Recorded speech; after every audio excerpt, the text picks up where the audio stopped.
नमस्कार, मैं रवीश कुमार। आज का भारत काम कर रहा है या टाइम पास कर रहा है? इस सवाल का जवाब इस बात से मिल जाएगा कि हम किन चीजों को लेकर बात कर रहे हैं और किन चीजों को लेकर बात नहीं कर रहे हैं या बहुत कम बात कर रहे हैं। शेयर बाजार की चमक दिखाकर झांसा दिया जा रहा था कि भारत की अर्थव्यवस्था ठोस है, तरक्की के रास्ते पर है, लेकिन अब वहां भी गिरावट की आंधी चल रही है। अकेले अक्टूबर 2024 में 94,000 करोड़ रुपए विदेशी निवेशकों ने भारत से निकाल लिए। सितंबर के महीने में चीन में भारत की तुलना में 14 गुना पैसा विदेशी निवेशकों ने लगाया।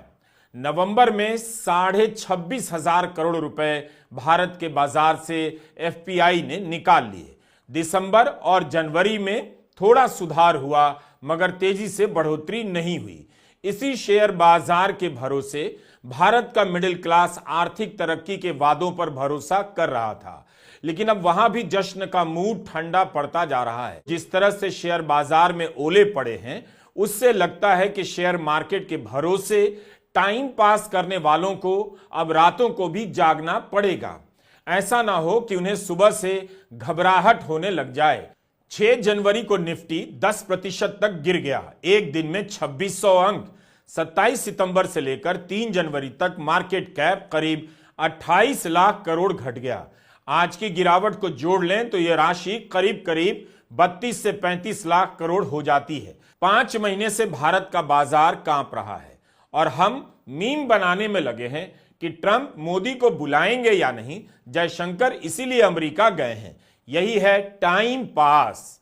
टाइम पास की अवधारणा को लेकर पत्रकार एनडी मुखर्जी ने ब्लूमबर्ग में चीन के युवाओं के पड़े रहो के चलन से तुलना करते हुए लिखा है कि भारत के युवा टाइम पास कर रहे हैं क्योंकि उनके पास काम नहीं है, उनका टाइम नहीं कट रहा है। जबकि चीन का युवा काम करते करते काम से तंग आ चुका है, तो कम आमदनी का काम चुन लेना बेहतर समझ रहा है ताकि आराम कर सके, पड़ा भी रहे।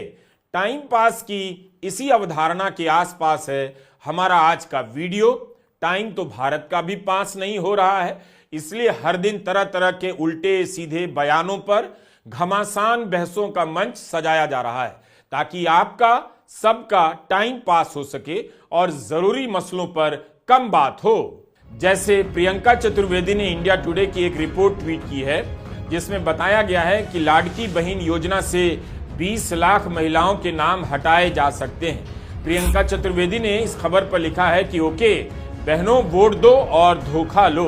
हिंदू अखबार की नवंबर की खबर है, खाद्य महंगाई से निचोड़ी जा चुकी मिडिल क्लास ने अपनी बेल्ट कस ली है। अमर उजाला की सितंबर की हेडलाइन है, आरबीआई के मुताबिक परिवारों की घरेलू बचत घटकर 50 साल में सबसे कम हो चुकी है, देनदारियों का भी बढ़ा बोझ। मनी कंट्रोल ने खबर छापी है कि एफपीआई ने जनवरी के पहले 3 दिनों में शेयर बाजार से 4,285 करोड़ रुपए निकाल लिए। नवंबर 2024 में अमर उजाला ने आंकड़ों के साथ रिपोर्ट की है और हेडलाइन में लिखा है कि हाय रे महंगाई, अनाज, तेल, सब्जी सब महंगे, खाना पीना मुहाल, निजात के लिए अपना खर्चा काटने को मजबूर आम आदमी। अप्रैल 2024 की खबर है, भारतीय परिवारों की बचत क्यों घट रही है और उन पर कर्ज क्यों बढ़ रहा है। बीबीसी के शौतिक विश्वास की रिपोर्ट है।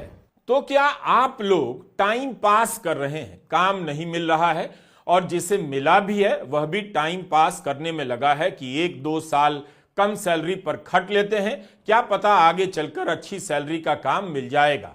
ऐसा बहुत कम लोगों के साथ होता है। बहुत कम लोगों को आगे जाकर ज्यादा सैलरी वाली नौकरी मिलती है।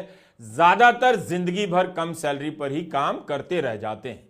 भारत की अर्थव्यवस्था बुनियादी रूप से कई साल तक कम सैलरी पर, कम मजदूरी पर खटने वाली अर्थव्यवस्था है। सब कुछ शानदार लगे इसलिए हजारों करोड़ रुपए फूंक कर विज्ञापनों में भारत को चमकाया जा रहा है। अब कुंभ के अवसर पर ही आप चारों तरफ लगे विज्ञापनों को देख लीजिए। कम से कम एक सवाल अपने लिए तो कीजिए कि अनंत काल से भारत के लोग कुंभ में जाते रहे हैं। क्या तब कुंभ को लेकर इस स्तर का विज्ञापन हुआ करता था? महाकुंभ, दिव्य कुंभ के नाम से दिल्ली के बस स्टैंड और ढेर सारी जगहों पर कुंभ का विज्ञापन छाया हुआ है। एक सवाल कीजिए कि इतना पैसा उस कुंभ के विज्ञापन पर खर्च क्यों हो रहा है, जिसमें लोग तब भी जाएंगे जब वहां जाने का रास्ता तक नहीं होगा। अगर दिल्ली में इतने विज्ञापन लगा रहे हैं, लोगों को भेजना ही मकसद है, तो एक काम और कीजिए, सभी दफ्तरों को 5 दिन के लिए बंद कर दीजिए। कॉरपोरेट कंपनियों से कहिए कि आप भी 5 दिन के लिए बंद कीजिए, ताकि सभी लोग कुंभ में जाकर नहाने का अवसर प्राप्त करें और पाप से मुक्ति पाएं। सवाल यही नहीं कि स्कूलों में शौचालय नहीं है, यह भी है कि वहां पढ़ाई का स्तर कितना खराब है। वैसे प्राइवेट स्कूलों में भी पढ़ाई का स्तर बहुत अच्छा नहीं है, लेकिन जिन स्कूलों में गरीबों के बच्चे पढ़ते हैं उनमें सुधार का यह स्तर क्यों है और इस पर बात क्यों नहीं होती? और जब बात होती है तो आप दिलचस्पी क्यों नहीं लेते? आपको इसमें मजा क्यों नहीं आता? क्या आपको पता है कि इसका असर आपकी ही जेब पर पड़ता है जब आप बच्चे को ट्यूशन से लेकर कोचिंग में भेजने के लिए मजबूर होते हैं? मोदी सरकार के 10 साल बीत गए, कभी तो इस पर बात कीजिए कि इतना टैक्स देने के बाद आपकी जिंदगी की टंकी फुल क्यों नहीं हो पा रही है।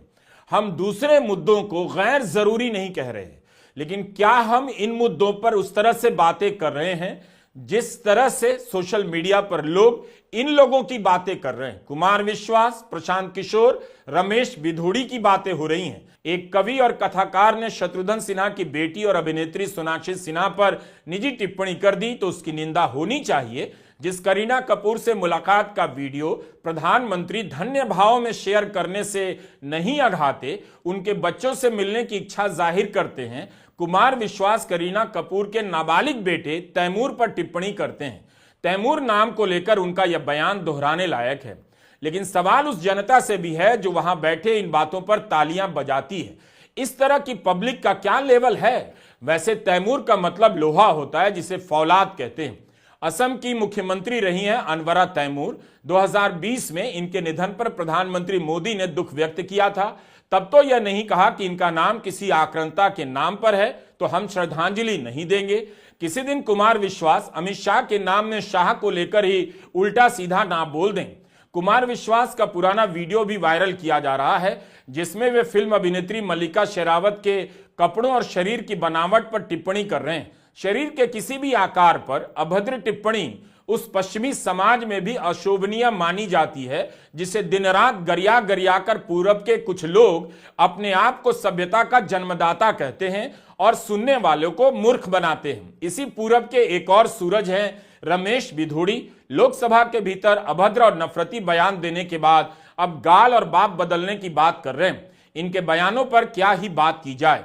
बात यह है कि इनकी चर्चा हो, निंदा भी हो, क्योंकि ये लोग सार्वजनिक व्यक्ति हैं। लेकिन कहीं ऐसा तो नहीं कि इन विवादों बयानों के पीछे आपके आर्थिक जीवन की कड़वी बातें गायब की जा रही हैं। यह बहसें बता रही हैं कि आज का भारत किन मुद्दों में उलझा हुआ टाइम पास कर रहा है, उसके सपनों का स्तर कहां से कहां पहुंचा दिया गया है। इसी टाइप की बहसों से भारत के लोगों का टाइम पास किया जा रहा है, क्योंकि बात करने के लिए कुछ और है नहीं उसके पास। भारत की जनता हिंदू सुख में डूबी हुई है। वो भूलती जा रही है कि मर्यादा क्या है, आचरण क्या है। इस तरह का दौर जब आता है तो उसी के हिसाब से कवि भी आते हैं, उसी के हिसाब से राजनेता भी। राजनीति में सबसे आसान काम है क्या है?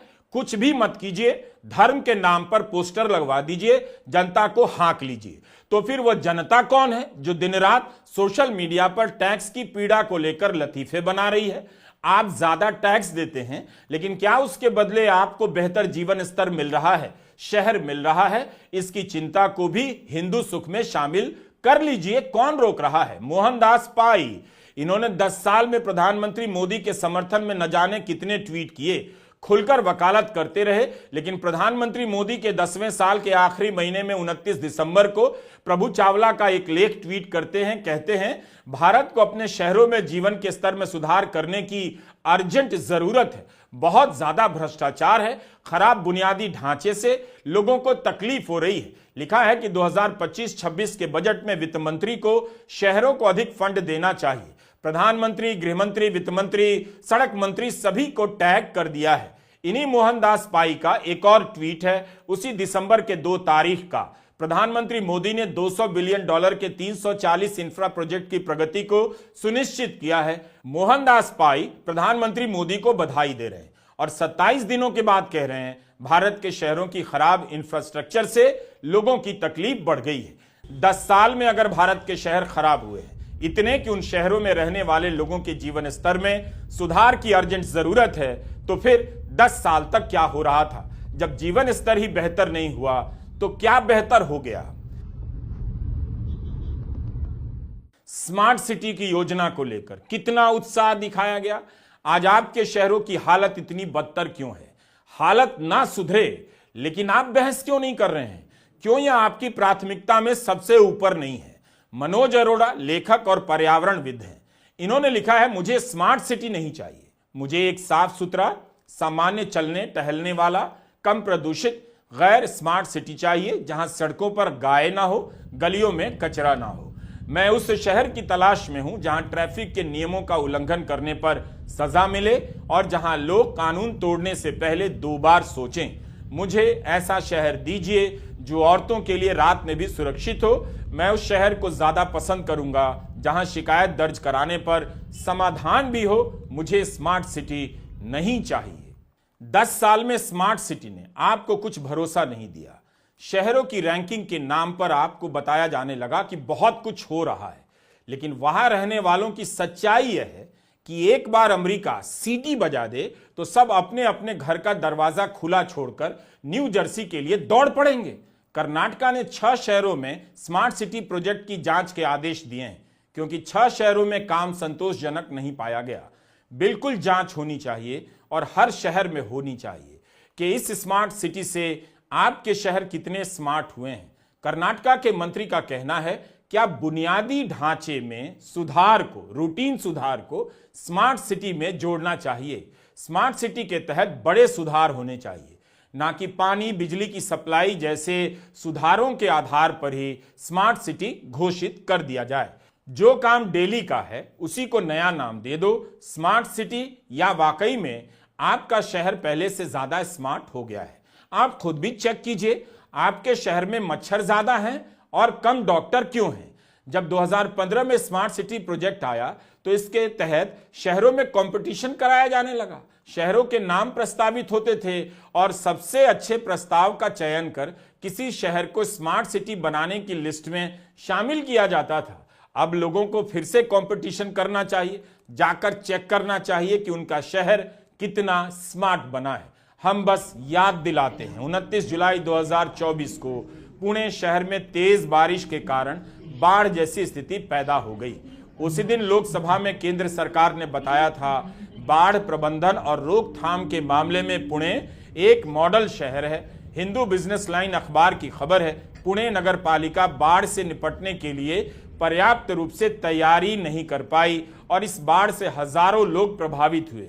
2015 में कहा गया था पुणे स्मार्ट सिटी मिशन की लागत 3,480 करोड़ होगी, मगर आप 8 साल की खबरें गूगल करके देख लीजिए, लगातार स्मार्ट सिटी प्रोजेक्ट में पैसे की तंगी की खबरें मिलेंगी। 2024 आते आते तो यह रिपोर्ट होने लगा कम दरों पर स्मार्ट सिटी विकास कार्यों के टेंडर प्राइवेट प्लेयर को दे दिए जाएंगे, क्योंकि 4 बार टेंडर जारी करने पर कोई आगे नहीं आया। पुणे से लेकर नासिक की खबरों को पलटिए, नासिक को भी स्मार्ट सिटी में शामिल किया गया। यहां भी कई प्रोजेक्ट के अधूरे होने की खबरें छपती रहती हैं। नवंबर 2024 में